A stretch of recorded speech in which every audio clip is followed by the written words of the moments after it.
This is a clip from the Cannon podcast. To hear the full episode and get access to exclusive benefits, head over to patreon.com/thecannonpod and sign up for just £3 a month. Is difficulty of sales. Listen, we have Edu in the barbecue has been lighting up, but what happens when you need to replace the propane tank, guys? You need to get that back.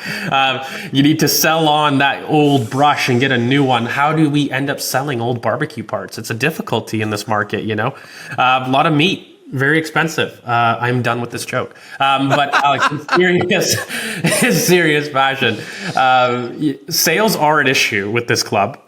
We've shown one sample with Grant Xhaka, which I still think was a very good sale, by the way. Like, looking at it objectively, I think a lot of fans want to say that we could have got more, but how do you see sales changing kind of in the next month of the transfer window opening? Do you think we get our respect back? And do you think that we need to maybe be a little bit more understanding of the global market? Like, do we need to separate European market with Saudi/Premier League and then have a bookend to those two markets? Or is it a case of, listen, mate, just get there and get the valuation that you want? It's simple. Like, just have a monopoly transfer of £40 million into your bank account. Like, what do you think?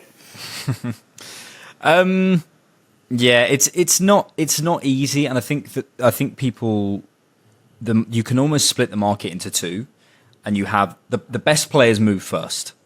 They do generally. I'm not saying it's a completely exact science. Obviously, some things happen later because of complications of deals. But if you look across generally, big players who have been mooted for a move for a long time, who are the good players who clearly need to move on, like a Declan Rice, they happen early. Then there's always a bit of a lull. Which we've seen, and then market opportunities arise. People are saying, well, we're speaking to this player, we're speaking to that player, that thing's happening, this thing's happening. So, still, we're recording this on the 1st of August, so there's so much that could change. We have to consider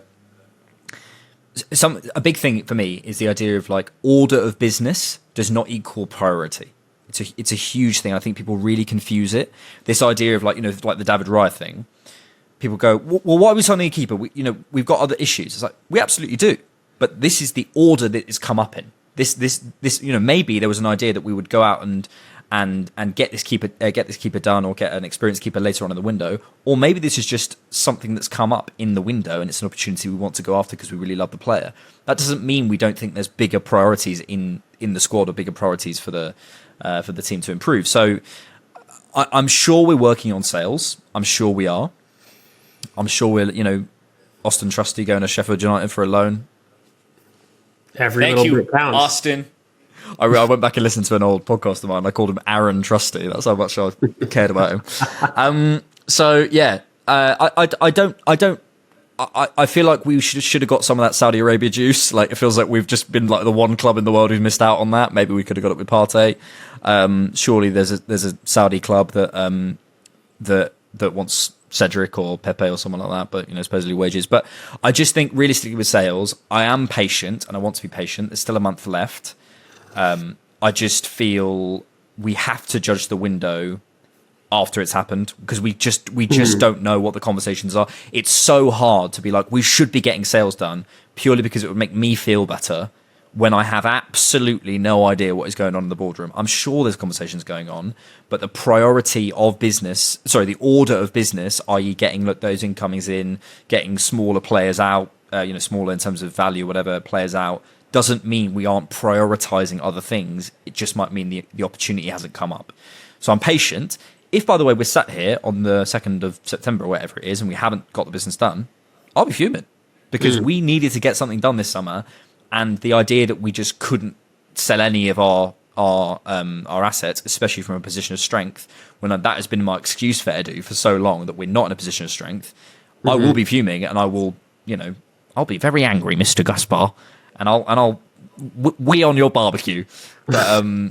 But yeah, look, we'll see. I just think it's a little bit too early to judge yet. It is a concern. It's a creeping, like, are we going to do anything?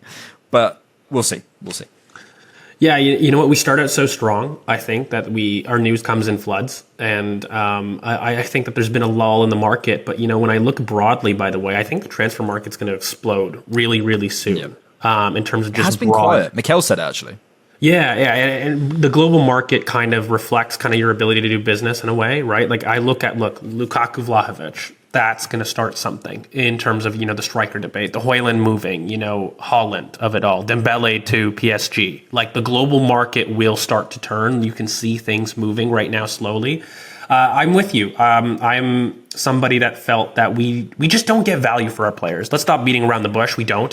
For as many excuses as we can say, we always have to play top dollar for the targets that we want, the Lissandro Martinez, the Rafinha, whatever. Going to mid-table clubs is something that, struggles. And of course, I do believe, by the way, selling to a big top six rival is very different from you going to that mid-table club expecting a deal. They are very different scenarios. Sorry to cut you off, but I just wanted to ask you this. I saw this mooted earlier. Do you think there's a thing where people expect Arsenal to just they'll drop their evaluation eventually? Do you think we need to be more like Brighton, like a sort of no, this is our valuation, and then it may hurt in the short term of a kind of for example, if we said 40 million for Balogun and we will not sell him otherwise, in the way that Brighton aren't messing around when they say it's a certain price for a certain player, they will not sell them lower. Yeah. Well, no, I think there's definitely a bit of that because, look, fundamentally, clubs look at us and believe that they can bully us. Unfortunately, I hate to be like that. That's the global perception still. And part of that is becoming, getting the respect that you deserve in terms of trophies and whatnot and what we've been doing. We've been doing well in that regard, but selling... Look, mate, Valerian Balogun is an asset. Can we just be very, very clear here? It's ridiculous that you can't get a £40 million bid for a player that did what he did last year.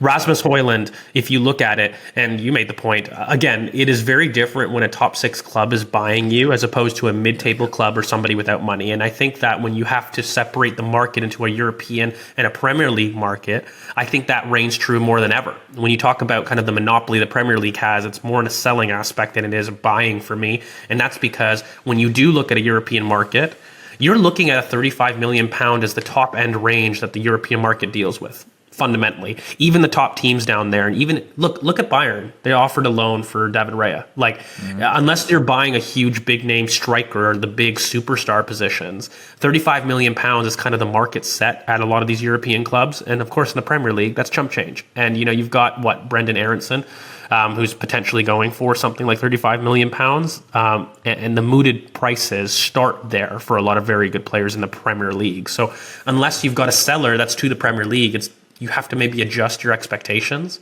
I'm going to end on this. I'm with you. I don't think Arsenal should fold, and I think that it sets a really bad precedent for the future. And I do think when I look at Charlie Patino, when I look at Dominic Solanke, I hate how Dominic Solanke goes for £20 million, no problem, from a Liverpool's perspective. And then you look at Charlie Patino, regardless of whether or not you're inserting a buyback clause or whatnot, that's a youngster that every team in the country would look at and say, ooh, that's an interesting youngster.